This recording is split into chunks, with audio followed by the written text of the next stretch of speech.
Entretanto, encontramos algumas pessoas honestas e valorosas naquela região, mas não o que Gader esperava, grandes guerreiros que pudessem auxiliar na terrível Batalha do Vril.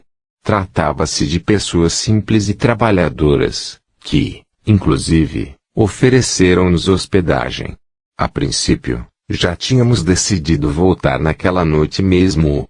Não era prudente dormirmos em um lugar tão arriscado, ainda mais que tudo indicava que não encontraríamos alguém que interessasse aos objetivos da guerra.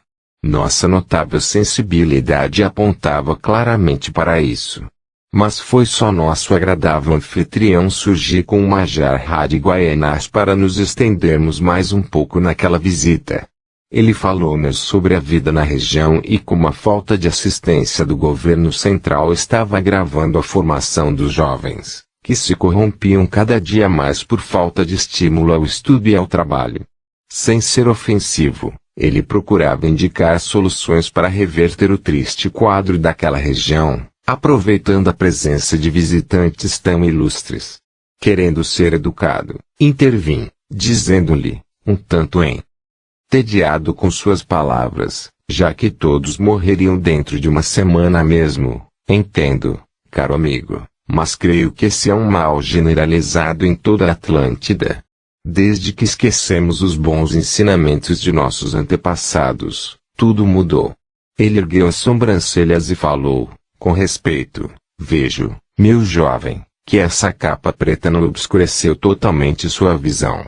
Ryu se irritou com aquela observação insolente e ameaçou reagir.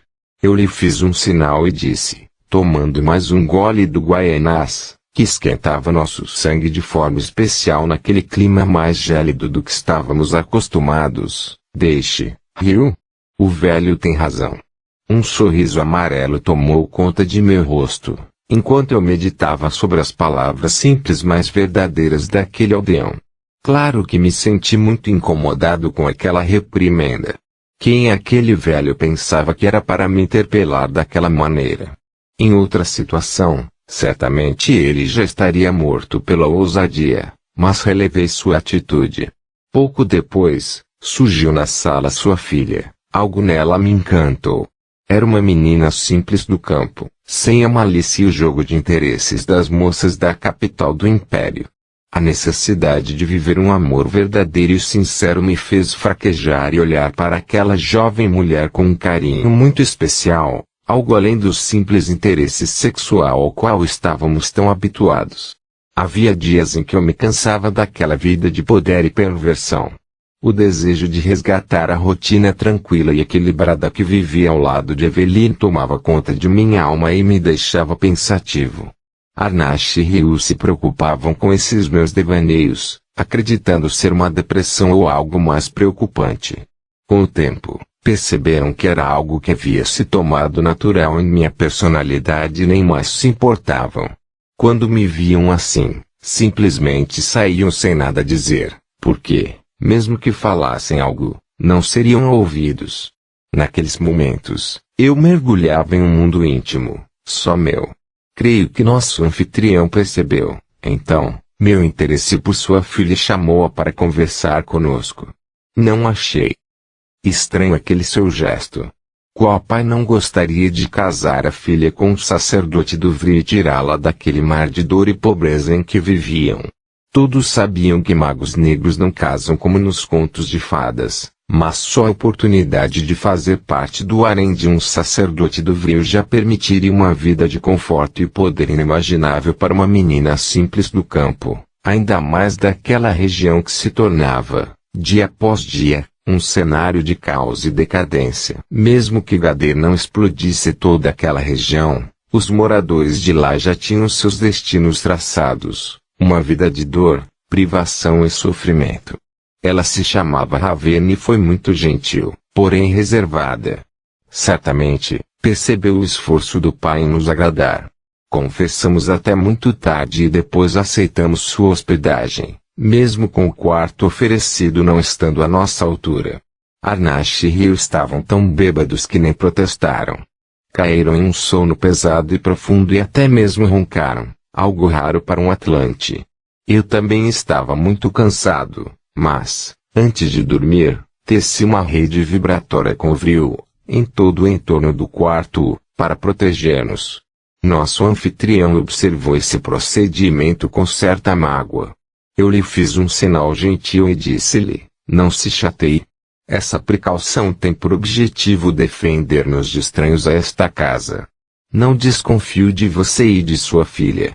Ele concordou com um gesto simpático e retirou-se silenciosamente. Na manhã seguinte, acordei cedo e convidei Ravenna para passear pelo bosque.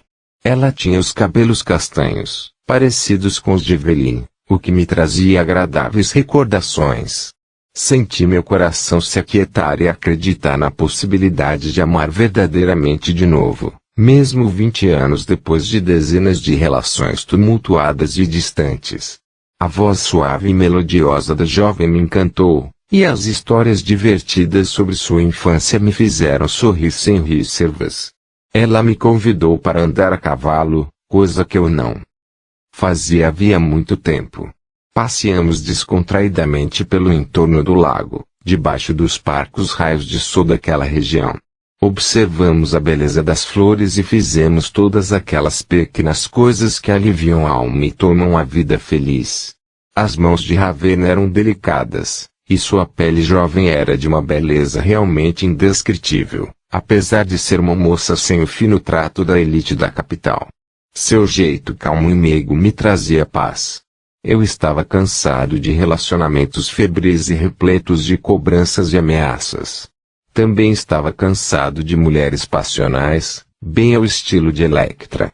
Ela aceitava meus galanteios com educação, sem entregar-se a uma paixão enlouquecedora, como era tão comum entre as mulheres que seduzira antes dela.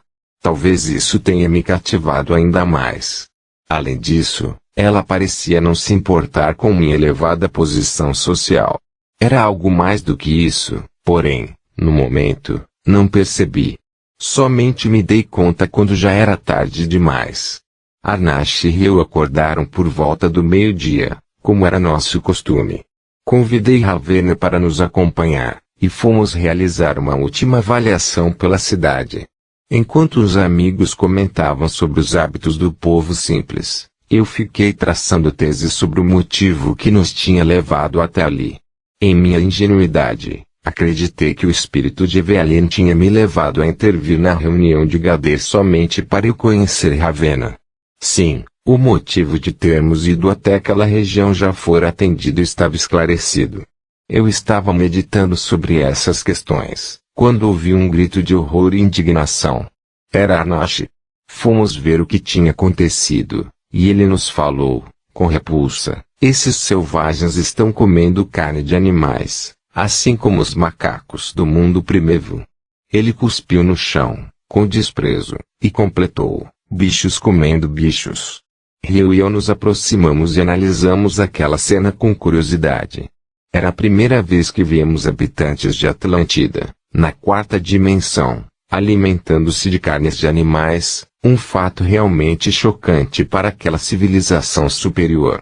A baixa frequência espiritual dos novos Atlantes fez com que eles perdessem a capacidade de assimilar prana com elevado padrão energético.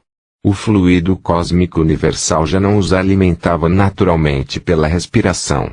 Sentiam-se fracos e subnutridos, tendo que buscar um alimento mais denso. Nem mesmo os frutos e vegetais lhes eram suficientes. Apesar de termos direcionado nossas energias para o lado negro, achávamos essa atitude típica de seres inferiores, algo inaceitável para a sociedade atlante. Nossa alimentação era composta basicamente por frutas e principalmente prana. Gerar energia orgânica alimentando-se de outros seres vivos sencientes era algo abominável, até mesmo para seres das tribos como nós. Inclusive, muitos magos negros que reencarnaram posteriormente evitavam esse comportamento alimentar degradante e, claro que não havia por parte deles nenhum sentimento de amor ao preservar a vida dos animais, só não desejavam descer ao mesmo nível dos seres selvagens que possuem esse bárbaro hábito alimentar. Um exemplo disso era o próprio Adolf Hitler, que foi a reencarnação de um mago negro atlante de segunda linha. Ele não comia carne e mantinha outros hábitos típicos dos requintados magos negros atlantes, chegando seu comportamento a ser confundido com o de espíritos iluminados. Por esse motivo, devemos sempre nos lembrar da máxima de Ramatiz, que foi mestre Nasser, nesta narrativa: todo espírito de luz é vegetariano, mas nem todo vegetariano é um espírito de luz. Inclusive, temos visto muitos vegetarianos que precisam se preocupar menos com a alimentação e mais com suas ações e seus pensamentos. Essas últimas questões são mais urgentes e necessárias para a nossa evolução rumo ao terceiro milênio. Eu olhei para Ravena e perguntei o que ela achava de tudo aquilo. Com tristeza, ela respondeu: não sei o que se passa com nossa geração. Cada vez mais nos distanciamos dos hábitos e valores de nossos antepassados. Eu concordei com um gesto e percebi que ela não tinha conhecimento sobre o nascimento de espíritos de Capela em Atlântida, mas tinha noção de que nossa humanidade estava mergulhando em um perigoso despenhadeiro, um rápido processo de decadência de valores espirituais e humanos que nos levaria fatalmente a um desfecho trágico. Hoje em dia, o homem moderno também vive um processo de transição para uma nova era, mas poucos percebem isso, por causa de sua limitada capacidade de percepção transcendental. Isso é algo muito natural. Os grandes avatares da história da humanidade fizeram seus alertas, profetas também sinalizarão sobre as mudanças de ciclos por que passam as civilizações.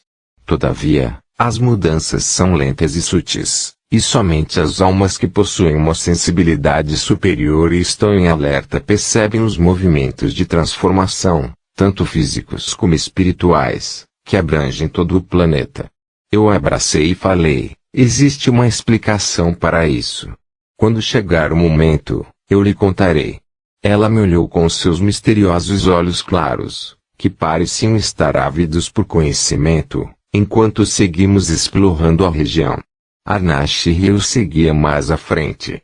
Aproveitei, então, para contar-lhe sobre a corte imperial de Poseidonis, as pesquisas que realizávamos na Grande Pirâmide, ou seja, o cotidiano na capital do Império da Raça Branca, que, outrora, antes da guerra, fora a capital de todos os Atlantes. Seus olhos brilharam, e ela me disse, com um sorriso: já ouvi muitas pessoas falarem da Grande Pirâmide, mas nunca vi. Nunca estive na capital de nosso país. Envolvido por sua doçura, eu falei: vou te levar para conhecer a maior construção do mundo. Hoje, quando partirmos, levar-te-ei comigo. Ela sorriu, e senti que ficou preocupada. Percebendo isso, perguntei-lhe: o que foi? O que te preocupas? Ravena pensou por alguns instantes e respondeu: nada demais. Apenas fiquei preocupada com meu pai. Eu não gostaria de deixá-lo, mas sei que devo partir com você. Ela ficou com um olhar parado no horizonte e concluiu: às vezes, sonho à noite que preciso cumprir uma missão e que ela será realizada longe desta região. O mundo está caminhando por um rumo estranho, e sinto que a Grande Mãe deseja que eu seja um instrumento de seus desígnios. A jovem camponesa olhou para mim e questionou, refletindo sobre as surpresas daquele dia: só me pergunto por que de um mago negro surgir em minha vida. Você faz parte da destruição de nosso mundo, e eu quero fazer parte do caminho da luz. Eu gargalhei e disse-lhe: não seja tão simplista. Existem vários caminhos que nos levam à luz e às trevas. Nem tudo é o que parece. Pouco depois, ela colocou as mãos em meu rosto, como se pudesse ler meu passado com esse gesto, e falou: você nem sempre foi assim, voltado para o mal. Algo de muito grave aconteceu. Eu segurei suas mãos, beijei-as e disse-lhe: vamos deixar suas adivinhações para outra hora. Agora me diga, você conhece alguém aqui nesta região que domine a grande energia? Pergunto sobre dominar verdadeiramente. Sei que aqui, como em todo o continente, está cheio de farsantes que tentam enganar o povo. Ravena sacudiu a cabeça de forma negativa e respondeu: não. Assim como vocês, Nunca vi ninguém. A busca que fazem é inútil. Só temos a oferecer agora decadência e criminalidade. E pensar que nossa região foi próspera e feliz no passado. Ela me fez olhar para o rosto do povo sofrido e complementou: agora, o povo é infeliz, problemático e viciado. Raros conseguem se dedicar a uma atividade produtiva. Possuem distúrbios psicológicos graves, além do infeliz hábito de consumir drogas. Perambulam a esmo pelas ruas, como se fossem zumbis sem alma. Eu olhei para os lados e falei, envolvido por certa tristeza, você tem razão. Ela, então, fixou seus olhos nos meus, com uma ponta de amargura, e completou: e você, Andrei, acredita ter alguma cota de responsabilidade nisso? Eu olhei impressionada para ela e perguntei: eu? Mas por que teria? Ela virou as costas para mim e disse, com a voz trêmula de indignação: nossos governantes, na capital do império, deveriam trabalhar pelo bem do povo, e não apenas para atender seus interesses mesquinhos. Enquanto vocês buscam matar nossos irmãos da raça vermelha, milhares morrem todos os dias de fome e abandona por toda a grande ilha. Estamos desamparados.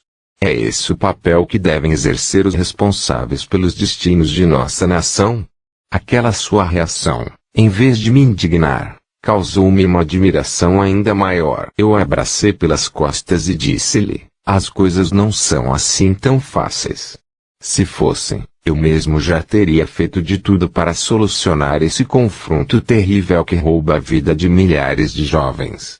São muitos interesses em jogo, e não tenho poder absoluto.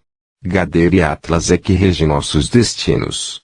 Eles, sim, poderiam terminar com essa luta fratricida. Ela me olhou de forma humilde, baixou a cabeça e murmurou: desculpe-me, eu estou sendo muito arrogante. Quem sou eu para avaliar a extensão dessa tragédia?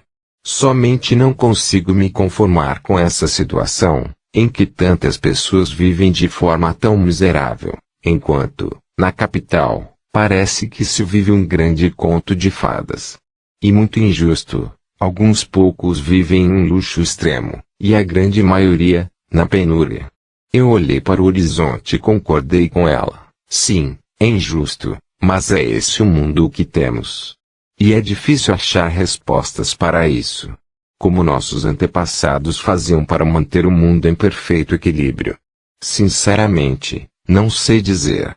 Ravenna, então, murmurou, de forma humilde, mas com convicção: talvez eles tenham conseguido porque amavam seus semelhantes e colocavam seus interesses pessoais em último lugar. Depois dessas palavras, ela sustentou seu olhar, carregado de tristeza.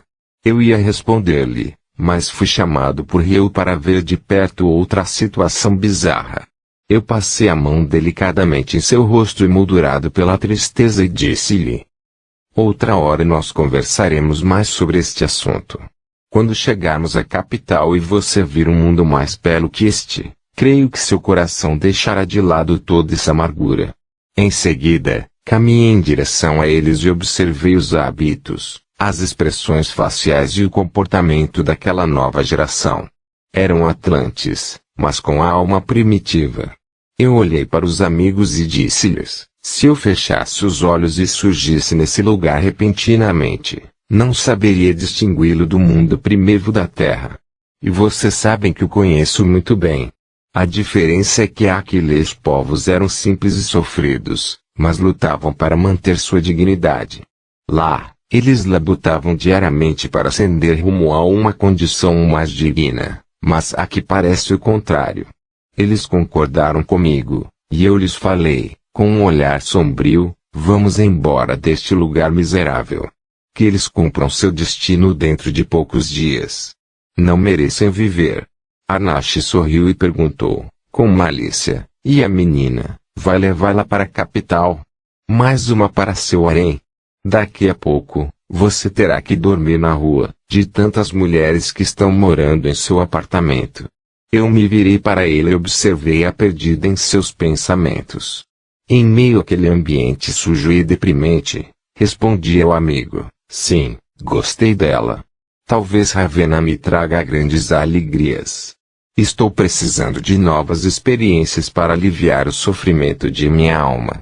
Quem sabe não esteja na hora de esquecer a dor pela morte de Eveline e voltar a viver uma relação sincera. Milhares de almas gritam na noite seguinte, já de volta à capital Atlante, Poseidonis, fomos convidados para um banquete imperial no Palácio Central, localizado no complexo administrativo do governo, que ficava a pouco mais de 800 metros de onde morávamos, no lado oposto à pirâmide, o magnífico Templo do Vrio, de frente para o mar. A vista do amplo salão em direção ao mar era exuberante.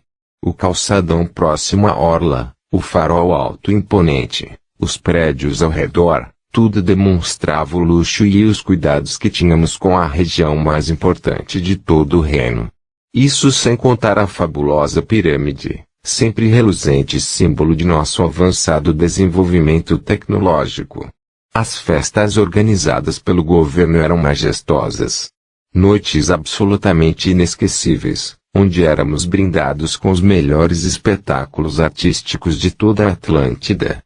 Claro que jamais poderíamos comparar aquele período com a época de ouro, quando podíamos contar com a contribuição dos artistas da raça vermelha. Depois que o ódio racial se impôs, perdemos a tão importante diversidade artística. Uma prova da ruína em que vivíamos é que, naqueles dias de guerra, somente os grandes centros mantinham-se desenvolvidos, assim como a capital. As regiões distantes de Poseidonis empobreciam ano após ano, em todos os aspectos, mas fazíamos vista grossa para isso. O caráter egoísta, que nos dominava sutilmente, bloqueava nossa visão para os problemas alheios.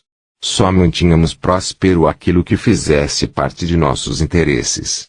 As regiões mais afastadas passavam fome e privação, como aquela que estávamos prestes a destruir, enquanto Poseidonis mantinha seu esplendor e usufruía de luxos desnecessários, desperdiçando recursos que poderiam salvar vidas. Perto das 10 horas da noite, descemos de nosso veículo movido pelo Vrio e entramos, com toda a pompa, no átrio de acesso do palácio. Vestíamos os elegantes trajes tradicionais negros que realçavam nossos longos cabelos dourados. Ravenna também estava muito bela. Trajava um sedutor vestido lilás, que deixava à mostra seus delicados ombros e sequestrava os olhares desavisados para seu busto insinuante. Apesar de toda a magia do momento, algo que geralmente encanta as mulheres, Ravenna demonstrava-se distante, como se seus pensamentos vagassem por uma região inacessível a nós. Sentamos nos lugares de honra, próximo ao palco, para assistirmos ao espetáculo de dança. Naquele momento, sentia mais próxima.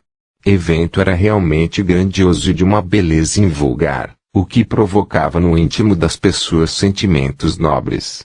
Nossa sociedade migrava gradualmente para a degradação dos valores. Entretanto, ainda tínhamos belos espetáculos que vibravam na alma os ideais de outrora. A classe artística, em sua maioria, talvez tenha sido o último grupo a entregar-se definitivamente às vibrações inferiores do período em que vivíamos. A sociedade em geral tentava enganar-se, acreditando possuir bons valores, mas, na prática, nosso tecido social estava se deteriorando. Terminado o espetáculo, as mesas e cadeiras foram dispostas perto das janelas, e o salão central ficou à disposição dos que desejassem dançar. Músicos ilustres tocavam as mais belas composições da época. Aproveitei aquele momento, em que os garçons passaram a servir as bebidas, para conversar com alguns líderes importantes das regiões mais remotas de nosso império.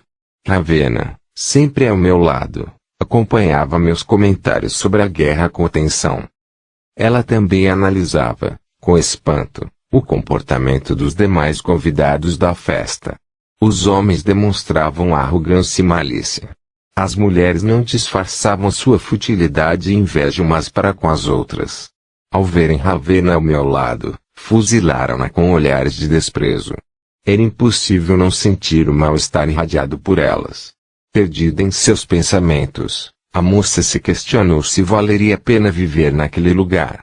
Lá onde vivia junto ao pai, o mal imperava, mas, pelo menos, tinha sua companhia amiga. Ali no centro do governo da grande ilha, a única diferença era o luxo, porque, na verdade, a alma de todos estava tão infectada pelo ódio e pelos demais sentimentos negativos quanto em sua terra natal. Ela aproveitou um momento em que estávamos a sós e perguntou, mirando seus profundos olhos melancólicos nos meus, como você consegue conviver com essas pessoas? São todas falsas e desejam o bem somente a si mesmas. Elas contrariam o mandamento máximo de Antúlio, que nos ensina a amar ao próximo como a nós mesmos em primeiro lugar. Eu compreendi suas palavras e disse-lhe, um tanto reconfortado por perceber em sua alma sincera aqueles mesmos valores que Evelyn tanto ressaltava no passado, necessidade de sobrevivência, minha querida, somente isso. Necessidade de sobrevivência, ou dançamos conforme essa música ou teremos que nos afastar do centro do poder. Ela voltou a olhar profundamente em meus olhos e completou, com a voz embargada pelas lágrimas, então, é melhor afastar-se daqui. Nada justifica vender a própria alma, corromper seus valores mais sagrados. Eu desviei o olhar, procurando socorrer-me na linha do horizonte, lá onde acabava o mar, e falei, não é assim tão fácil. Se fosse, eu já teria agido dessa forma. Minha querida, tente resistir a tudo que a corte pode oferecer. Impossível. Eu desejava o poder de uma forma que nem eu mesmo sabia explicar. Ausentar-me do meio onde eram tomadas as decisões que traçavam o destino de nossa nação seria algo inconcebível. Mudei de assunto, e fomos nos reunir aos demais amigos. Por alguns momentos, distanciei-me de Ravenna para ir ao banheiro e conversar com outros convidados. Nesses instantes, algumas de minhas antigas conquistas se aproximaram dela e destilaram todo o seu veneno, insinuando que Ravenna era a princesa do momento, mas que logo eu a descartaria, como fazia com todas, ou, então, em breve ela seria mais uma das dezenas de mulheres que se contentavam em figurar no harém que tinham se tornado meus aposentos no palácio. A mente ingênua e despreparada de Ravenna e seu coração, que almejava apenas atingir os mais sagrados ideais, logo foram contaminados com ódio e rancor contra mim. Em pouco tempo, ela esqueceu as mensagens sublimes de paz e amor proferidas por Antúlio para justificar o ato que desejava consumar. Em sua mente imatura, acreditou que sua missão nesse mundo era eliminar-me. Era pouco para evitar a decadência atlante, mas, pelo menos, ela atingiria uma das peças fundamentais na batalha que perdurava por anos e parecia não ter fim. Ela mal tinha ideia de como se compunham os pesos na balança do Vril para decidir a guerra, porém acreditou que me eliminando talvez Atlas vencesse o combate de forma definitiva. Lá pelas 2 horas da madrugada, Ravenna começou a beber guaianás e a me induzir a tomar ainda mais do que já havia bebido, com a intenção de me deixar em um estado em que eu não pudesse me defender. Em torno de 1 hora depois, ela disse que me desejava e gostaria de ficar a sós comigo, mas não em meu apartamento. Ela alegou não se sentir confortável em meio às diversas mulheres que transitavam por lá e, também, em decorrência da presença dos guardas. Ingenuamente, confiei em seu pedido, e descemos para um anexo do palácio que ficava desabitado à noite. Entramos em um aposento com um amplo divã e lá fizemos amor intensamente. Por alguns momentos, pude perceber sua indecisão, mas não compreendia o motivo. Talvez a forma carinhosa como eu a tratava tinha a colocado em dúvida sobre o crime que o desejava cometer. Entretanto, em seus delírios, ela acreditava ser um instrumento divino para recuperar a paz e a harmonia na grande ilha. Assim, somente destruindo os senhores do Vril Atlântida teria alguma chance. O cansaço e o efeito da bebida logo me venceram. Caí em profundo sono. Naquele instante, Ravenna sentou-se em posição de lótus e, por meio de poderosa mentalização, materializou parcialmente o Vril, o suficiente para utilizá-lo como uma arma contra mim. Não sei como não percebi que ela era a senhora do poder. Talvez meu desejo de amá-la tenha me cegado, assim como seu jeito indefeso. A doce ninfeta ergueu os braços, procurando concentrar a energia que vinha dos céus, e depois a irradiou, em sua forma inversa, em direção ao meu sistema digestivo, principalmente na região do pâncreas. Esse foi o órgão mais afetado. O fígado e o intestino também sofreram danos preocupantes. À medida que ela atacava meus órgãos na região do plexo solar, emitia também energias anestésicas para que eu não despertasse, comportando-se de forma semelhante aos insetos que aplicam uma substância de sua saliva que suprime a sensibilidade no local onde efetuarão a picada. Com um olhar indiferente, Ravenna parecia uma aranha viúva negra que recebe esse nome por ter o hábito de matar os machos de sua espécie após a cópula. Depois de concluída a aplicação, ela se ergueu, vestiu-se e saiu discretamente, com a sensação de missão cumprida, deixando-me lá sob o efeito do poderoso sedativo que, aliado ao Guaianás, envolveu-me em profundo entorpecimento. Adormeci como se fosse uma presa enredada nas teias daquela aranha peçonhenta. Meu espírito logo se desprendeu do corpo enrijecido e correu desesperado em busca de ajuda. Ninguém me ouviu. Naqueles dias, poucos atlantes possuíam a faculdade de perceber os dois mundos, assim como também acontece nos dias atuais. Meus pais ouviriam, mas não aquele grupo de alienados em profundo estado de embriaguez, que se divertia na festa que ocorria no andar acima. Quase 2 horas se passaram, e só então eu comecei a dar os primeiros sinais de recuperar a lucidez. Os raios de sol da manhã aqueceram meu corpo e fizeram-no tomar consciência de que algo muito grave estava acontecendo. Olhei para os lados à procura de Ravenna, mas nada encontrei, nem mesmo suas roupas. Logo depois, senti uma forte dor na região abdominal e, ao colocar as mãos sobre o fígado, tomei consciência, no plano físico, de que algo terrível fora feito. Minha pele estava enegrecida, e a energia inversa do véu havia sido aplicada. Eu me desesperei e tentei levantar-me para buscar socorro no único lugar que poderia salvar minha vida, as salas de cura da Grande Pirâmide. O problema é que eu estava muito fraco e não tinha forças para isso. Desesperado, tentei me comunicar de alguma forma para pedir socorro. No entanto, eu estava em um local afastado, e, como já havia amanhecido e a festa terminara, certamente todos estariam dormindo. Só me restou o recurso de pedir socorro aos amigos por telepatia. Arnash e Ryu eram meus grandes amigos. Eles certamente ouviriam meus apelos aflitos. Essa era a minha única chance de sobreviver. Assim, reuni todas as forças que me restavam e dirigi uma súplica, quase uma prece, pedindo um amparo imediato dos amigos. Arnash, infelizmente, estava absorvido em uma relação sexual sem fim com sua conquista daquela noite. Estava mais desligado do mundo exterior do que se estivesse sendo vítima de uma hipnose. Só me restou, então, o concurso amigo de Ryu. Por sorte, ele já estava deitado nas câmaras de recuperação do Vril, na Grande Pirâmide, prestes a dormir. Não sei se foi o local sagrado em que se encontrava o seu estado de meditação pouco antes de dormir, mas Ryu ouviu meu apelo e saltou dos caixões onde costumávamos nos recuperar do intenso desgaste das noitadas. Ele andou de um lado ao outro, procurando concentrar-se para ouvir-me melhor, e gritou, por tudo o que há de mais sagrado, diga-me, Andrei, onde você está? Naquele momento, eu percebi a conexão telepática de Ryu e gritei, em pensamento, no anexo do palácio, aposento do subsolo, debaixo do salão de festas. E desmaiei. Ryu correu rapidamente para lá, mas, antes, passou pelo quarto de Arnash. Ele invadiu o recinto sem cerimônia, quase chutando a porta, e gritou, Arnash, vamos. Andrei sofreu um atentado.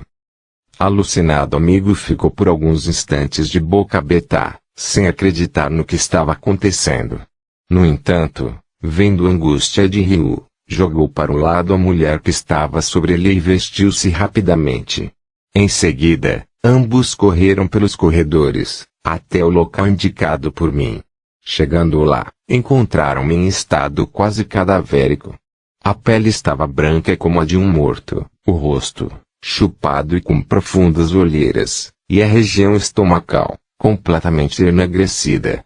Arnashi se atirou sobre mim, levantou minha cabeça e disse: "Meu irmão, quem fez isso com você? Diga que o mataremos agora mesmo." Eu fiz um sinal para eles e falei, com a voz apagada: "Levem-me para a pirâmide, rápido." Ryu estendeu a mão e, em razão da maleabilidade do frio, transformou a colcha que me cobria em uma maca improvisada. Em poucos minutos, os dois me conduziram, rápidos como o vento, até a entrada da grande pirâmide.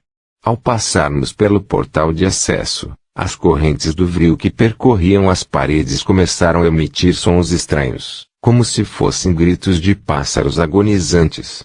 Em seguida, Ryu e Arnashi foram empurrados por uma força invisível, com o objetivo de dar espaço à grande energia. Quinto elemento ergueu-me, então, em seus braços e me conduziu, ele próprio, até uma das salas de cura no piso térreo. Frio é o fluido cósmico universal, um elemento que não possui vida própria. Entretanto, naquele momento, eu mesmo refleti a minha angústia por viver na força de tal energia. Inconscientemente, manipulei-o dentro da pirâmide com pleno êxito, para chegar mais rapidamente à sala que poderia me salvar. No mesmo instante, o quinto elemento colocou-me dentro de uma das salas de cura e lacrou a porta. Ali se iniciou o processo de energização para reverter o atentado. O caso era grave. Tonto e oscilando entre a lucidez e a razão, ainda pude observar as expressões assustadas de meus amigos atrás do vidro de proteção, antes de começar a alucinar. Em estado alterado de consciência, lembrei-me do trágico dia da morte de Eveline, em situação semelhante dentro daquele mesmo santuário sagrado.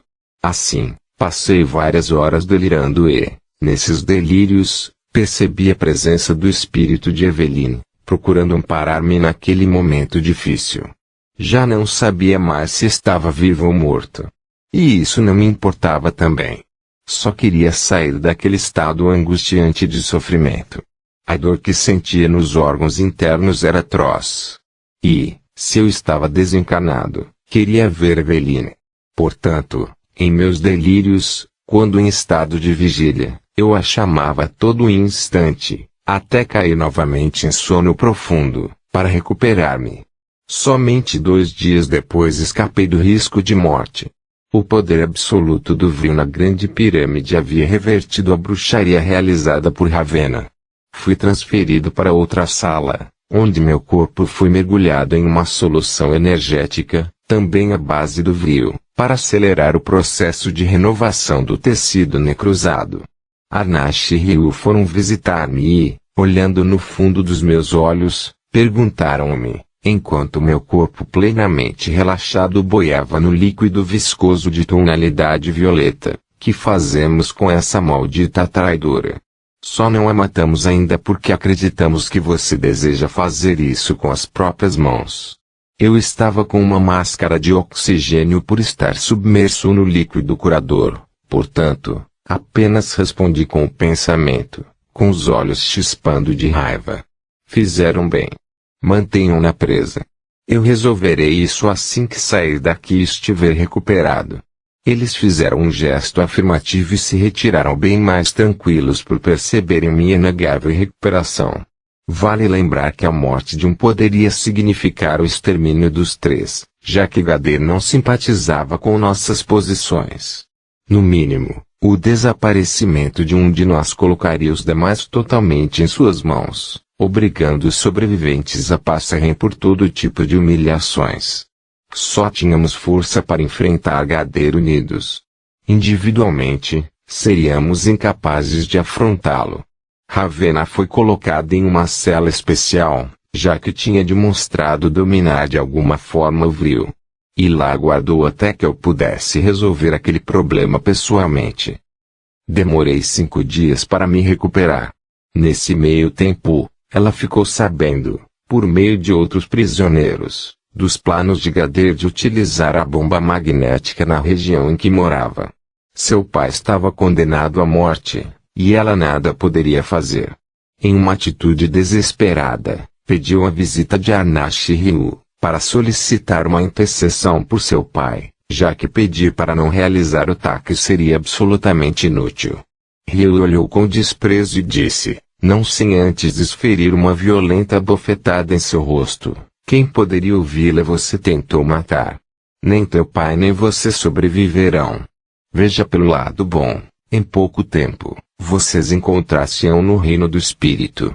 Eles gargalharam e saíram com passos rápidos daquele local. Ravena ficou sentada no chão, abraçada aos joelhos, chorrando amargamente. No dia em que me restabeleci plenamente e pude sair das salas de recuperação, milhares de almas gritaram no norte da Atlântida Ocidental. As paredes tremeram, e um estrondo surdo, muito distante, fez-se ouvir. Gader cumprir o prometido, utilizou contra seu próprio povo o instrumento de destruição em massa. Naquela tarde sinistra, eu senti um aperto no peito, e me veio à lembrança a imagem de Evelyn suplicando, lá do reino dos imortais, para que eu tentasse evitar aquele terrível genocídio. Sacudi a cabeça e procurei esquecer.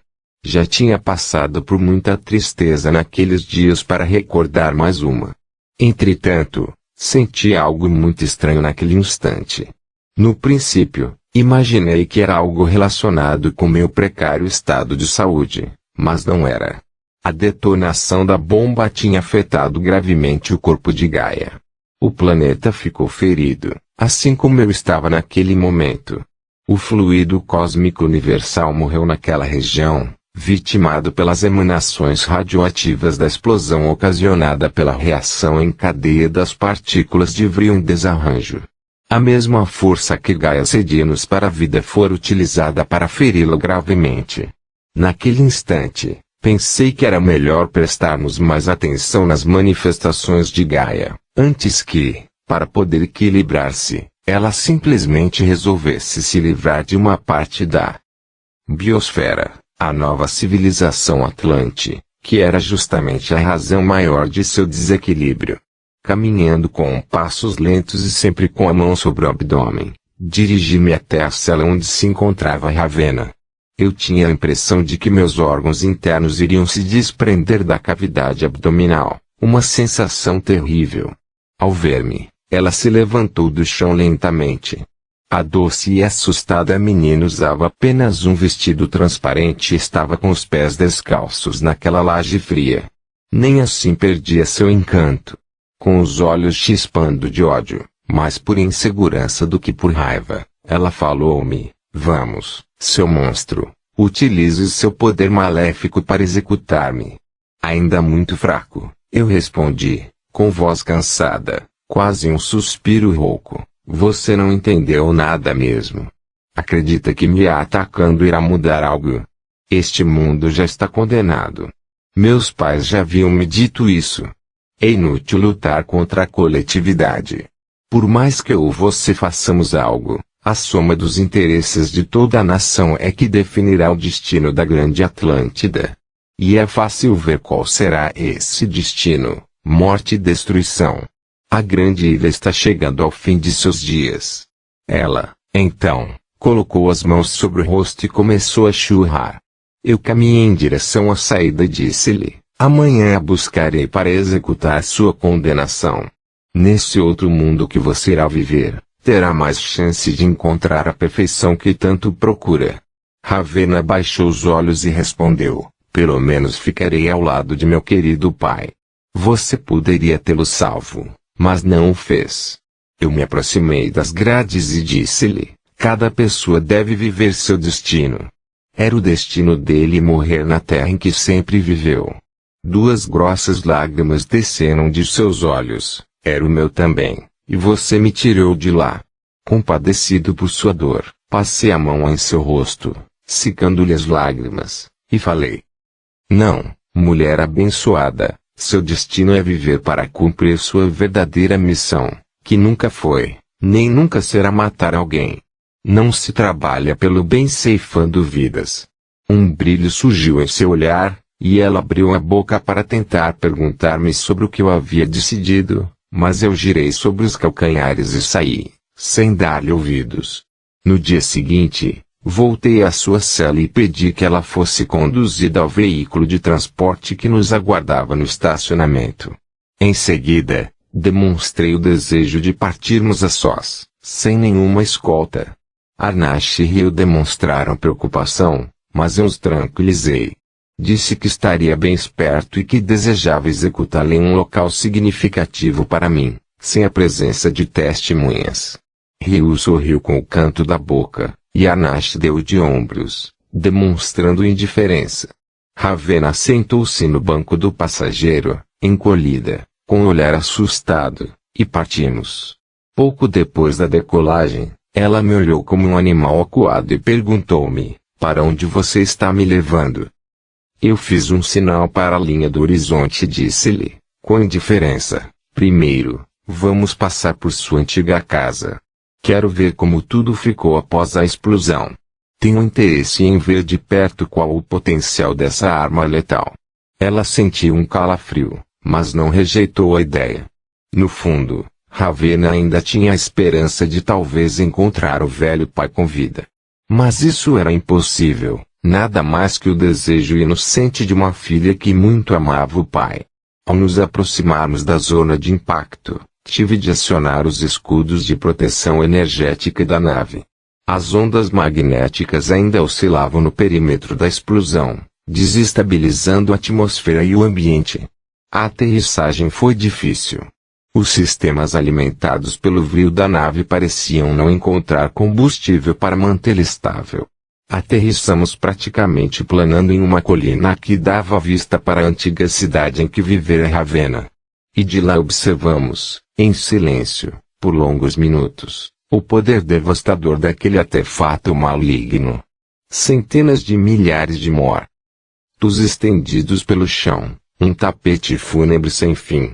Ninguém escapara da explosão magnética, que não destroçava corpos e construções, mas sim atuava dentro da estrutura vital dos seres vivos, consumindo-os. A rebelião fora calada. Menos um problema a ser administrado na agenda diária de Gadeiro. E por que não dizer de todos nós que lutávamos ao seu lado? Qual é o valor de uma vida? Eis a pergunta. Mas eu não podia parar e pensar nisso. Todas aquelas pessoas mortas não tinham valor nenhum para mim. Não faria sentido eu abrir mão de meus planos para me colocar em defesa de pessoas que nada significavam em minha vida. Eu já tinha problemas demais com Gadeiro para defender aquela causa. Ravena até acreditou que aquele meu olhar de espanto se tratava de uma expressão de dor. Contudo, era somente o choque por ver tantas mortes realizadas em uma única ação. Não estávamos acostumados com milhares e milhares de mortes em um único confronto. As batalhas eram homem a homem, assim como durante toda a história antiga da humanidade.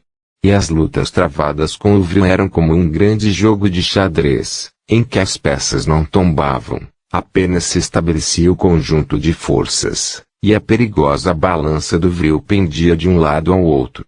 Checkmate nunca se efetivava. Nos próximos capítulos, narraremos de forma mais clara como isso acontecia. E ali, sob nosso olhar impressionado, além das milhares de mortes, ainda havia o clima sinistro estabelecido por aquela estranha radiação magnética, que, sem dúvida nenhuma, em breve começaria a repercutir no ecossistema de Atlântida e também do planeta como um todo. Enquanto Ravena chorava ajoelhada em frente àquele cenário tétrico de morte e destruição, observei o estado energético da vegetação próxima.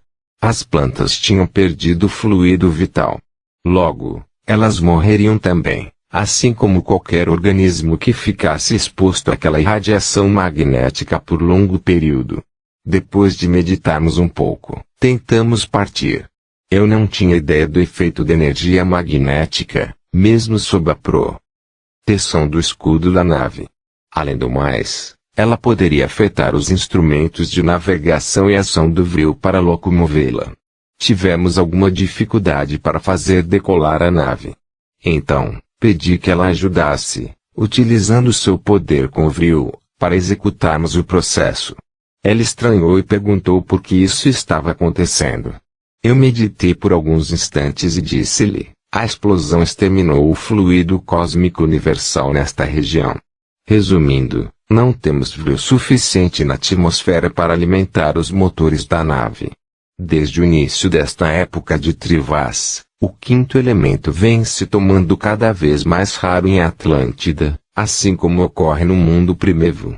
Essas explosões farão com que esse processo se acelere ainda mais. Se a luta prosseguir dessa forma, em alguns anos, mal teremos vril para levantar um copo d'água sobre a mesa. Imagine erguer uma nave. Enfim, partimos. Ravenna se jogou no assento da nave e, entre lágrimas, dormiu profundamente. Sua alma sensível não conseguia nem mesmo presenciar a morte de um animal, quanto mais aquela atrocidade que presenciáramos. Sem contar sua tristeza pela perda do pai. Ela nem percebeu quando chegamos a Kandur, no outro extremo do continente atlântico. Resolvi não acordá-la. Ela precisava repousar para recuperar-se do choque emocional. Abri a escotilha da nave e deixei o ar fresco e abençoado daquela região envolvê-la. Ali, o vril era forte. Em poucos minutos, Ravenna estaria recobrada do desgaste energético que sofrerá. Aproveitei para, em passos cambaleantes, ajoelhar-me em frente à sepultura de Evelyn e fazer minhas orações, realizando uma profunda e revitalizante respiração diafragmática. A oxigenação com o baixo ventre energiza o corpo, regularizando a força vital, dificultando o contágio de doenças que debilitam o sistema imunológico e facilitando a recuperação de órgãos debilitados. A respiração com o diafragma faz com que o oxigênio e o prana se concentrem, energizando esse local. Posteriormente, essa energia é transferida para os demais órgãos do corpo, principalmente a região do plexo solar, onde eu havia sofrido o atentado promovido por Ravenna, regularizando e equilibrando os chakras. Logo depois, eu fechei os olhos, respirei profundamente e realizei comandos mentais internos para meu próprio inconsciente, com o propósito de acionar os processos sob o comando do sistema involuntário de preservação da vida. Nosso organismo obedece não só a comandos mentais conscientes, mas também a um processo coordenado pelo sistema nervoso autômato, que é involuntário e trabalha independentemente de nossa vontade consciente. Como exemplos desse processo, temos a respiração, a digestão, os batimentos cardíacos, etc., além de todo o processo de regeneração ou deterioração celular, dependendo do equilíbrio, ou não, da mente. Sempre que necessário, esse sistema inconsciente provoca movimentos musculares e microcelulares, interferindo diretamente no funcionamento do organismo. Um exemplo interessante disso são as doenças autoimunes, como o lúpus, que são respostas imunitárias contra o próprio indivíduo, em decorrência de uma falha na interpretação do sistema imunológico, mais um caso de crenças autopunitivas que inconscientemente ativam comandos internos nessa região primitiva do cérebro, promovendo um ataque deliberado contra si mesmo. Na época em que a AIDS ainda era uma doença desconhecida e não controlada pelos medicamentos modernos, muitas pessoas morriam rapidamente, porque o pânico e a depressão instalavam comandos internos nessa área inconsciente, provocando a falência quase imediata do organismo. Hoje, já não é mais assim. O que mudou? A forma como as pessoas percebem a doença e sua possibilidade de cura aos avanços da medicina. Obviamente que as duas situações. Entretanto, muitas pessoas infectadas, mesmo sem tomar o coquetel anti-AIDS, permanecem muitos anos sem desenvolver sintomas da doença. Isso é algo a ser pensado. Nossa mente pode matar e curar de forma mais eficaz que as doenças ou os medicamentos. A fé na vida ou na morte opera resultados que o homem moderno entende como miraculosos. As curas realizadas por Jesus desencadeavam nessa região cerebral uma efetiva intenção de recuperação orgânica naqueles em que o mestre dos mestres direcionava sua poderosa ação. Eu sabia disso, porque Eveline e eu trabalhamos muito com essa técnica, durante nossas expedições ao mundo primevo, atuando diretamente no campo mental inconsciente dos capelinos falidos, revertendo seu processo autodestrutivo. Então, com a mente voltada para a harmonia e o equilíbrio, pedindo a interferência do Espírito Criador que está presente em todo o universo, eu recitei um conjunto de comandos introspectivos de cura, pausadamente em forma de prece. Percebo, neste instante, todos os meus corpos, o físico, o astral, o mental e o emocional, integralmente. E neles também percebo a força do brio, a energia curadora, em sua forma sagrada, percorrendo todo o meu organismo, restabelecendo-me. Sim, eu sinto a energia percorrer cada órgão, cada célula, cada chakra, cada meridiano. Ela flui plenamente por meus pulmões e depois por meus centros de força e minha corrente sanguínea, operando o restabelecimento, a cura absoluta. Deixe aquela mágica energia me envolver totalmente e, de forma pausada, continuei comandando. Neste instante, todos os meus corpos estão sendo ativados, purificados, energizados e curados. Meu corpo foi programado para se autocurar, e assim desejo que ele se comporte. Células sadias estão sendo criadas a todo instante, neste momento e sempre, operando maravilhas em todo o meu ser. Eu possuo a força curativa da luz, mesmo vivendo em trevas. Eu sei disso, assim como sei que o sol nascerá no horizonte todas as manhãs, por milênios. Fiquei por alguns instantes em silêncio, assimilando todas essas forças que fluíam internamente e externamente em meu ser. Quando abri os olhos, senti-me muito melhor. Percebi a intensidade do absoluto processo regenerativo que se desenrolava dentro de mim, operando, inevitavelmente, a cura definitiva. Eu viveria. Sim, eu viveria para cumprir meu destino. Em seguida, esbocei um ar de satisfação e disse para mim mesmo, eu tenho poder divino dentro de mim. Sim, eu tenho. É verdade. Eu era consciente do poder divino que opera dentro de todos nós, de cada filho de Deus, levando-nos à cura ou enfermidade, pena que ainda não sabia utilizá-lo para o bem da humanidade. Lua pressentiu minha presença e correu até a linha limítrofe que separava as duas dimensões. Imediatamente, ela percebeu meu delicado estado de saúde e correu para avisar Artemis. Sua minha mãe, Cristi, acompanharam-nas, e as quatro ficaram próximas, observando minhas ações. Eu, então, percebi a presença delas e, olhando exatamente para o local onde estavam, mesmo sem vê-las, passei a narrar os últimos acontecimentos, explicando sobre Ravenna e o atentado ocorrido. Quem me visse ali, de joelhos, em um monólogo com as árvores, pensaria tratar-se de um louco. Por longos minutos falei, de forma pausada e cansada, até que Ravenna despertou do sono e se aproximou. Ela pôde ouvir minhas últimas palavras. Essa moça que trago até que não merece que eu a execute. Ela apenas atentou contra a minha vida por crer que, com minha morte, poderia salvar nossa pátria do triste destino que aguarda. Seu desejo é ser útil à obra do grande espírito. Ela tem o domínio sobre o Vril. Creio que deveria estar junto com o grupo de Atlantes que estão sendo treinados para abandonar Atlântida e estabelecer colônias no mundo primevo, com o objetivo de auxiliar na civilização desses povos. Vou deixá-la aqui, pois sei que vocês não aparecerão em minha presença.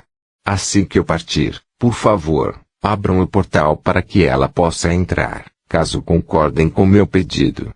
E, depois de dizer essas palavras, eu fiquei por alguns segundos em silêncio, olhando para o chão. Por fim, concluí, com os olhos marejados, amo vocês. Sun e Lua começaram a chorar, desesperadas, e gritavam, sem controle: abram o portal. Deixem Andrei entrar. Ele precisa de nossos cuidados.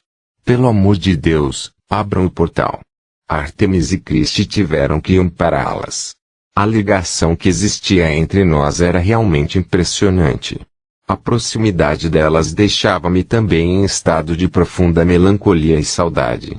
Em seguida, ergui-me com dificuldade e fui amparado por Ravenna, que aguardava em silêncio, alguns passos atrás. Ela estava com os olhos úmidos, quando me disse: Andrei, sinto muito.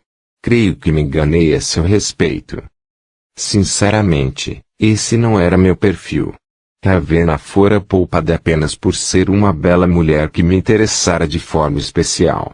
Nesses últimos 20 anos, eu havia matado centenas de pessoas por muito menos, e algumas até mesmo sem que tivessem culpa nenhuma. Como já disse, fazíamos aquilo que atendia os nossos interesses. Não estávamos preocupados com a felicidade ou os direitos alheios. Eu passei a mão em seu rosto delicado e falei: não, você não se enganou. Este que está aqui não sou verdadeiramente eu. Só não acho justo que você perca a oportunidade de servir ao propósito para o qual nasceu. Você quer servir à vontade do grande Espírito. Apenas quero lhe propiciar isso. Um dia também sonhei com essa sagrada missão, mas não estive à altura. Creio que você estará. Nessa nova vida que o destino lhe reservou, você viverá ao lado das pessoas que mais amei, minha mentora Artemis, meus pais Atonis e Christie e também meus dois anjinhos, Sol e Lua. Eu apontei para a árvore que fazia limite entre as dimensões e disse-lhe: aguarde ali. Garanto-lhe que, assim que eu partir, aquele portal abrir-se-á, e você terá a oportunidade de barra inverso e ver a vida que sempre desejou, longe do mundo de trevas que nossa Atlântida está se tomando. Ravenna me abraçou e beijou de forma apaixonada, provocando um ciúme incontrolável em Sol e Lua. As gêmeas se transformaram de tal forma que assustaram Artemis e Christie.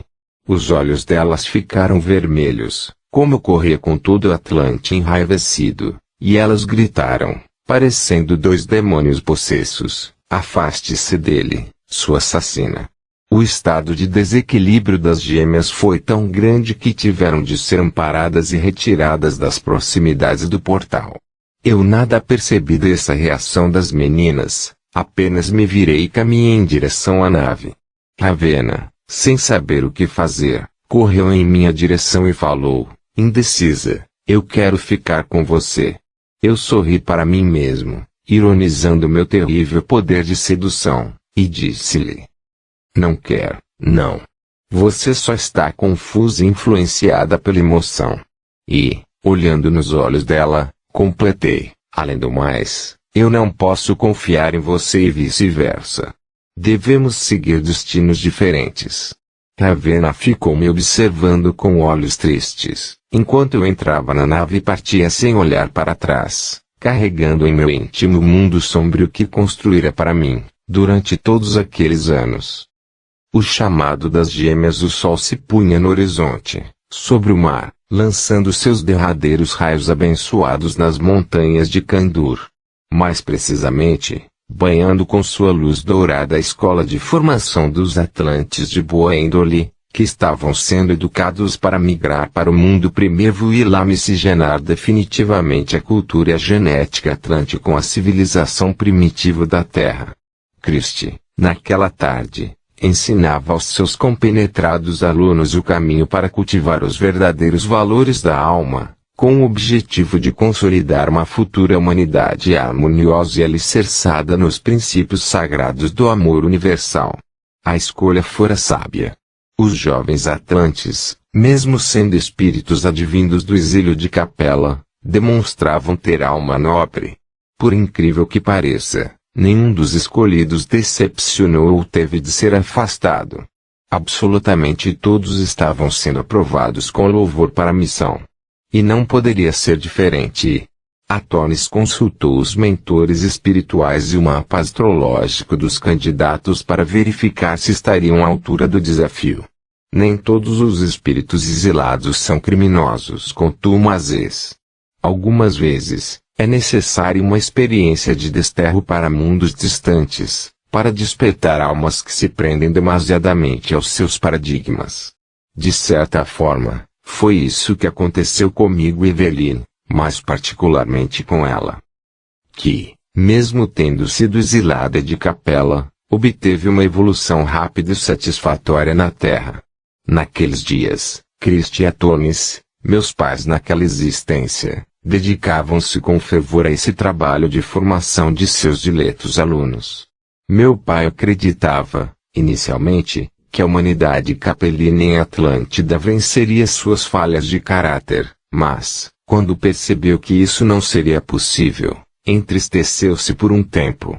Ele lamentou a perda de milênios dedicados ao desenvolvimento espiritual da grande ilha. Entretanto, sabia que era necessário evitar a perda de todo aquele conhecimento que poderia auxiliar em muito desenvolvimento do mundo primitivo. Ele e minha mãe, então, trabalharam incansavelmente para atingir esse objetivo, nas últimas décadas antes do desaparecimento da grande ilha. E assim fizeram novamente, quando reencarnaram como o faraó Akhenaton e a rainha Nefertiti, e também em outras oportunidades na história de nossa humanidade, sempre unidos, como almas afins, trabalhando pelo bem comum. Suas últimas encarnações foram como Allan Kardec e Amélie Gabrielle Baudet, durante a implantação do Espiritismo na Terra, no século XIX. Não existem almas gêmeas, e sim almas afins, que evoluem juntas por afinidade. Nós somos seres integrais, pois não dependemos de outra alma para existir e nos completar.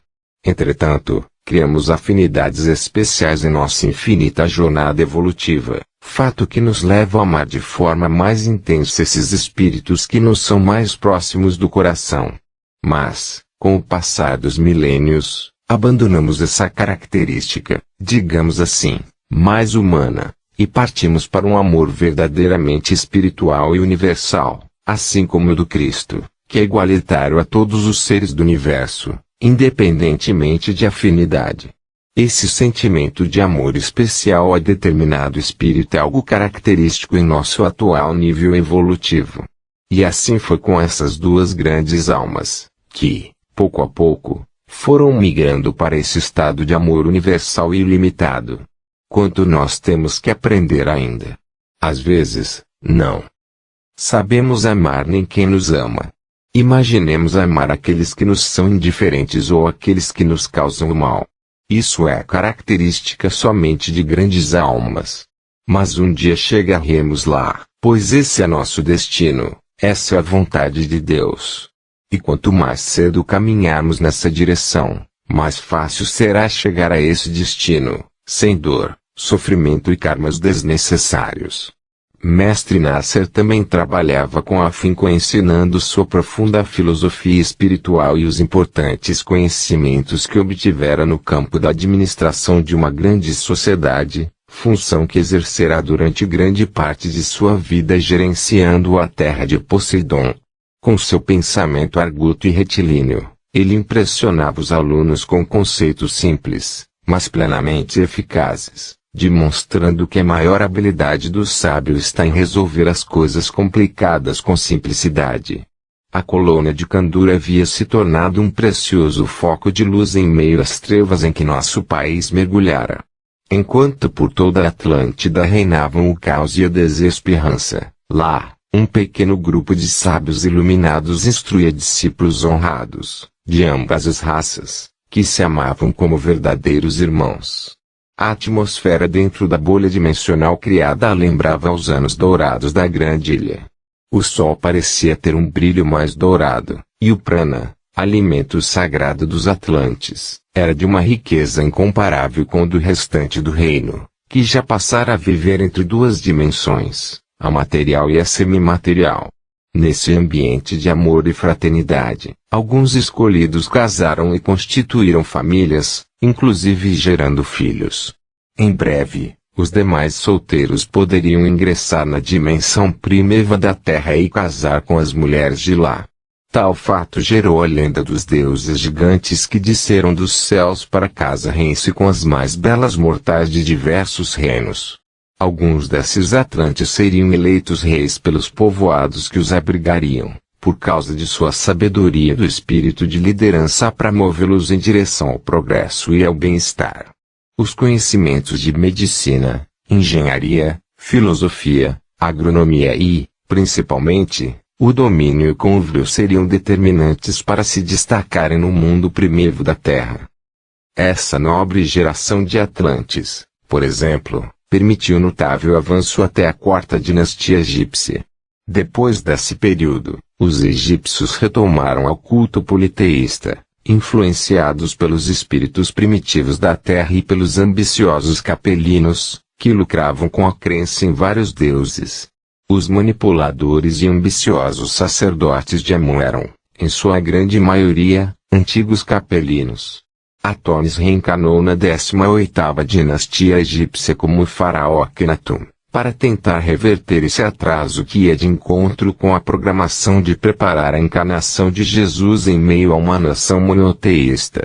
O Egito era o povo escolhido, mas, como não acreditava no Deus único, na época prevista para a chegada do Grande Espírito, o excelso Jesus encarnou entre o povo israelita, que havia fundamentado a crença no monoteísmo a partir da missão de Moisés, que era Atlas reencarnado. A aula daquela tarde terminou um pouco antes de os últimos raios solares banharem as elevadas montanhas de Kandur. O astro-rei, avermelhado no horizonte, insistia em hipnotizar os olhos contemplativos de Sol, que o amava como a própria vida. Já a lua estava distante, perdida em seus pensamentos indevassáveis. Os demais alunos se retiraram para seus afazeres, enquanto as duas ficaram sentadas no fundo da sala, parecendo estarem em outro mundo.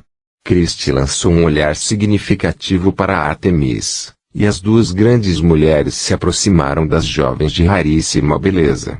Artemis colocou as mãos sobre os braços das duas e perguntou: "Minhas flores, o que há com vocês? Faz dias que vocês estão distantes, não prestam mais atenção nas aulas. Que está ocorrendo?" Sol deixou correr duas grossas lágrimas e soluçou. Lua colocou a mão sobre a de Artemis e disse: "Sem delongas, querida mãe, precisamos partir. Não podemos mais viver longe de Andrei." Artemis e Christie já haviam percebido que esse era o motivo, mas jamais imaginaram que elas teriam uma intenção tão ousada. As duas mestras se entreolharam, e Christie falou: "Lua, minha querida, eu entendo teu apego por meu filho, mas ele não faz parte mais de nossas vidas. Ele resolveu trilhar por um caminho que não é o nosso. Sei que vocês estão sensibilizadas com o atentado que ele sofreu, mas essa foi a escolha dele. Nada podemos fazer." Sol, então, gritou, mais em um gesto de desabafo do que por irritação: "Podemos sim, podemos proteger Andrei. Nascemos para isso. Eis nossa missão. E estamos aqui aprisionadas esta vida que não é o que reflete a aspiração de nossas almas." Christie passou a mão no rosto banhado em lágrimas de Sol e falou: "Minha filha, vocês não possuem nenhum compromisso com Andrei. Isso é apenas um desejo infantil, do tempo em que vocês ainda eram crianças. E também vocês não estão aprisionadas aqui. Pensei que estivessem aqui por vontade própria." Lu abraçou os joelhos e disse, pensativa: "Vocês acham tão improvável alguém desejar voltar para o mundo das trevas que se tornou Atlântida que não conseguem aceitar isso? Além do mais, temos, sim, um vínculo muito forte com o Andrei. Se fosse apenas um desejo de criança, isso não tocaria tão fundo em nossos corações. A vontade de estar ao lado dele, de protegê-lo, é maior do que nós. Antigamente, sentíamos quando o perigo se aproximava dele." Depois de breve pausa, a morena irradiou um olhar intenso de ódio e falou, em tom destemperado: "Agora, essa mulher maldita, que vocês acolheram como filha, quase o matou, e nem percebemos. Essa prisão está nos cegando e nos distanciando de nossa missão. Ártemis abraçou as meninas e disse-lhes: Sol, Lua, meus anjos, Andrei agora trabalha para o lado negro. Negou tudo aquilo que sempre defendemos. Vocês vão querer abandonar a luz para entregarem-se às trevas. Vocês desejam isso para suas vidas? A sábia mentora meditou por alguns segundos e, depois, prosseguiu com um aperto no peito: Não o conhecemos mais. Ele não é mais aquele homem que amou minha filha com desvelo e carinho. Já matou centenas de pessoas, tomou-se frio e impassível. Imaginem o que ele pode fazer com vocês, em sua loucura sem fim. As lágrimas escorriam sem limites pelos olhos das duas belas mulheres. O silêncio era quebrado somente por seus soluços. Alguns segundos depois, Lua falou: Todos esses anos, nós sufocamos a saudade que sentíamos de Andrei. Agora, não conseguimos mais. Sinto como se isso fosse algo que rouba o ar que respiro e me tira a vontade de viver. Precisamos respirar o ar que ele respira para sermos felizes. Nós o amamos. Sol apenas afirmava com a cabeça, concordando com a irmã, enquanto secava suas lágrimas. Ártemis e Cristi se compadeceram da dor daquelas jovens mulheres que pareciam ser um raio de vida e esperança, e, agora, encontravam-se tão abatidas. Minha mãe lhes disse: Então, nós também amamos Andrei, mas nada podemos fazer além de orar por ele. Lua segurou as mãos de Cristi e falou, de forma febril: Vocês não entenderam. Nós amamos Andrei como mãe, nós o desejamos, nós precisamos ser suas esposas. Cristi olhou significativamente para Ártemis. Elas se impressionaram mais pelo desejo das gêmeas de largarem tudo o que conquistaram naqueles 20 anos para lançarem-se em uma aventura nas trevas do que pela menção a um casamento a 3. Um homem ter mais de uma esposa em Atlântida não era algo comum, mas também não causava surpresa nenhuma. A poligamia não era vista com maus olhos, pois, em geral, tratava-se apenas de um amor verdadeiro entre mais de duas almas. Depois, ela as abraçou e completou: Meus anjos, como isso pôde acontecer? Sol respondeu com o olhar perdido na noite que já descia sobre Candur: Nunca aconteceu, porque sempre existiu esse amor desde o primeiro dia em que vimos Andrei, quando tínhamos apenas 4 anos. Sempre o amamos, mesmo quando Evelina ainda era viva. A morte trágica dela chocou-nos também, reprimindo esse sentimento, mas, hoje em dia, ele vem à tona com toda a sua força. Precisamos partir. Precisamos viver esse amor. Ártemis colocou as mãos no rosto, respirou fundo e disse para si mesma: Ó, Espírito Criador, o que devemos fazer? Ilumine minha mente para tomar a decisão mais sábia. Lua olhou firme nos olhos de Ártemis e disse-lhe, com rebeldia: Desculpe-me, minha mãe, mas essa decisão não compete a você. Eu e Sol já decidimos, partiremos antes da próxima lua cheia. Tive um sonho de que Gadeira tentará contra a vida de Andrei. Não queremos estar ausentes novamente. Não nos permitiremos falhar outra vez. Um triângulo dentro de outro. 2 semanas tinham se passado desde o atentado de Ravenna. Apesar de minha rápida recuperação, eu ainda andava com passos lentos e demonstrando cansaço. Raramente saía de meus aposentos, apenas fazia isso para cumprir os compromissos mais urgentes. Eu passava o dia sentado em uma confortável poltrona, apreciando a natureza e meditando sobre o futuro que nos aguardava. As mulheres que viviam em meu apartamento mantinham-se distantes, respeitando meu recolhimento, porém ansiosas para conversar e, assim, tirarem-me daquele depressivo estado de espírito. Parecia que só eu tinha olhos para a tragédia que se avizinhava. Arnash e Rio viviam reclamando de que eu parecia um velho fatalista, vaticinando dor e sofrimento para nossa terra. No entanto, os sinais eram claros para aqueles que tinham olhos para ver. Os atlantes de boa índole afastavam-se para os campos, procurando ter uma vida distanciada da turbulenta capital, enquanto os que tinham tendências antifraternas passavam seus dias de forma inútil, em um gozo infinito, sempre procurando obter rendimentos sem trabalho, explorando os mais fracos para financiar seus vícios. As atividades intelectuais, pouco a pouco, deixaram de existir. Os filósofos, cientistas e todos aqueles que desenvolvem uma sociedade altamente tecnológica na grande ilha agora davam espaço para políticos ociosos e mesquinhos. A crença no Deus único havia sido abandonada pela fé pagã de cultuar vários deuses, alguns com aparência humana, outros com forma de animais. Foram criadas lendas e figuras mitológicas para o culto politeísta que crescia em meio à nossa sociedade. Essas transformações foram tão fortes no novo perfil do povo de Atlântida que essas crenças se enraizaram entre os gregos, que receberam a migração de alguns atlantes antes da submersão da grande ilha. Inclusive, o nome de nossa terra, Poseidon, foi personificado como uma divindade entre os novos atlantes. Posteriormente, o deus Poseidon ficou conhecido como Netuno, o deus dos mares dos romanos. Outro exemplo claro da nossa decadência era a mudança do regime de governo.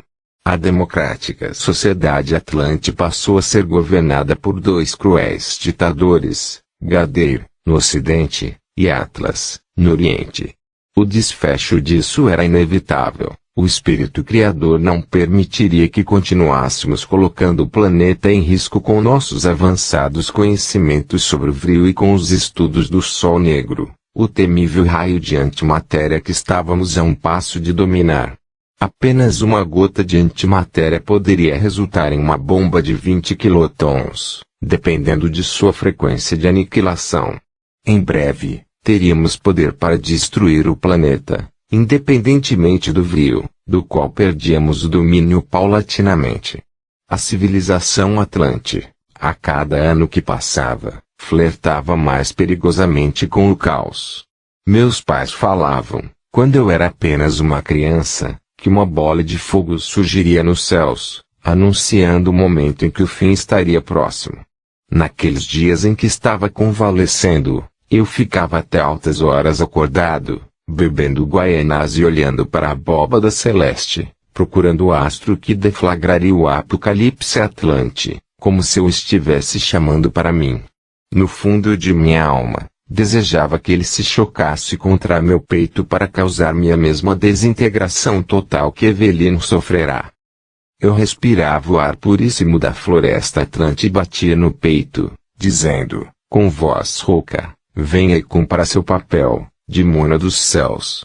Em uma dessas tardes de profunda reflexão, recebi uma mensagem de Arnash e Ryu, comunicando que eles haviam sido convocados por Gadeir para realizar uma expedição com outros sacerdotes do Vril, em um campo de batalha na região fronteiriça entre os dois reinos.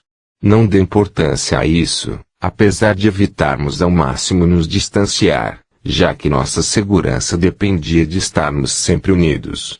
Passadas algumas horas, comecei a refletir sobre isso e senti um mau pressentimento, e ele não demorou a se confirmar. Sem se anunciar, Gadeir apareceu ao meu lado, burlando a atenção dos guardas, que se mantinham imóveis na entrada de meus aposentos, provavelmente hipnotizados pelo astuto líder da raça branca. Aquele ser sinistro, com longos cabelos brancos, sorriu maliciosamente e me perguntou, como está você, Andrei? A recuperação do atentado está sendo satisfatória? Eu fiz um esforço para me posicionar na cadeira, e ele complementou, com tom irônico, ao perceber minhas expressões faciais de desconforto ao menor movimento. Ah, percebo que não. Demonstrando não estar satisfeito com aquela invasão à minha privacidade, perguntei-lhe, que você deseja, Gadeir? Não creio ter deixado de cumprir nenhuma tarefa que me compete. Estou necessitando de repouso. Digo que deseje e deixe-me descansar. Ele ergueu as mãos e falou, com malícia, mas parecendo uma serpente traiçoeira, percebo que não sou bem-vindo. Eu o fuzilei com o olhar e disse, não é difícil perceber isso. Pelo que vejo, você afastou Ryu e Arnash daqui para aproveitar-se de minha fragilidade. E, aproximando-me dele, Concluí, com os dentes cerrados. Não tenho medo de você, Gadeer. Não amo a vida.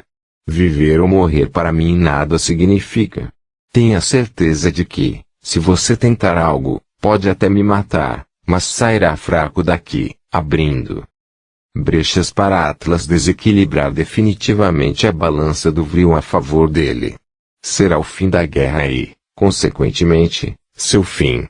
Gadeer se irritou profundamente com minha ousadia e falou claramente: vou pagar para ver, crápula maldito. Jurei pelo que há de mais sagrado que vingaria a morte de Maia e vou cumprir essa promessa agora mesmo. Ele se levantou para concentrar o Vril em suas mãos e executar o golpe final. Eu sabia que não teria chance, ainda mais no estado debilitado em que me encontrava. Em uma última alternativa, ameacei-o com o único trunfo que tinha em mãos. Somente eu sei os segredos da Grande Pirâmide. Matar-me será enterrar definitivamente o potencial que lá se encontra para vencermos a guerra. Gadeer gargalhou e disse: passei os últimos 20 anos adivassando e, assim como você, já descobri tudo o que me poderia ser útil. Se não o matei antes foi pelo peso na balança do Vril, mas cansei de você, Andrei. Meu ódio por ti é maior que minha prudência com relação à guerra. Eu, então, percebi que não teria mais chance nenhuma de evitar o inevitável. Mesmo não estando em paz com o Espírito Criador, olhei para os seus e, em pensamento, entreguei minha alma falida ao Todo-Poderoso. Tentei, ainda, reagir uma vez mais, porém minha fraqueza era muito grande. Gadeer esboçou um leve sorriso com o canto da boca, percebendo minha fragilidade, e sentenciou, com cruel frieza, tremendo as narinas de ódio: creio que você não fará falta nenhuma. Mesmo concentrando elevado poder sobre o Vril, você jamais o utilizou plenamente contra Atlas. Andrei, você é um maldito agente duplo. Sempre traiu seus irmãos de raça. Poderíamos ter evitado muitas mortes se você e seus amigos tivessem se dedicado com afinco às batalhas do Vril. As bombas magnéticas estão surtindo o efeito desejado sobre os exércitos de Atlas, e, além disso, muito em breve, dominaremos o Sol Negro. E uma questão de tempo para eu não precisar mais de sua força com o quinto elemento. Ele cerrou o punho, com os olhos chispando energias escarlates, e concluiu: seus pais o estragaram, verme maldito. Formaram um filho fraco, por causa dessas filosofias espirituais baratas. Eu olhei em seus olhos e falei, com raiva: vá para o inferno, Gadeer. Mate-me ou morrerá por minhas mãos, quando me restabelecer. Ele gargalhou e disse, com ironia: você vai primeiro, meu caro. Tenha certeza disso. Eu vi isso no espelho de cristal que você me ajudou a construir em meus aposentos. Depois de concentrar o quinto elemento por alguns segundos, ele preparou-se para dirigi-lo a mim, em sua terrível forma inversa. A grande energia era símbolo de vida e saúde, mas poderia ter sua força invertida para o mal, e era isso que os magos negros realizavam com excelência. Eu, então, respirei fundo e aguardei o golpe mortal, pensando: vivi para o Vril e morrerei por ele. Será esse meu destino? Naquele momento, várias cenas passaram por minha cabeça, todas ligadas ao quinto elemento. Desde os momentos que antecediam minha encarnação no plano físico, com os mentores espirituais preocupados com o poder quase absoluto que Eveline e eu possuíamos sobre o Vril, a infância prodigiosa, as primeiras fantásticas curas, até mesmo no mundo primevo, as pesquisas que fazíamos para debelar os diversos tipos de câncer que consumiam os capelinos exilados, até chegar o momento extremo em que Eveline foi morta. Naquele instante, minha mente parou e descansou. Com um breve sorriso no rosto, eu disse para mim mesmo: amor da minha vida, eu estou indo ao teu encontro. Sei que não sou digno da luz, mas me ampara neste momento extremo. Naquele instante, Gadeer disse a frase que povoava meus pesadelos: morra, traidor. Ninguém te protegerá neste momento final. Naquele instante, Lembrei-me de que tinha visto aquela mesma cena em meus sonhos. Definitivamente, era meu fim. Sim, era inevitável. Tudo estava se confirmando.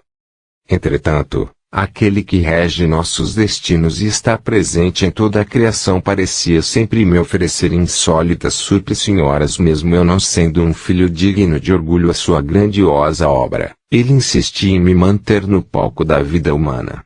De alguma forma, ele, que tudo vê, desejava que eu vivesse tudo aquilo, cada segundo, cada instante, até o desaparecimento total da grande ilha nas profundezas do oceano. Talvez por causa da forte emoção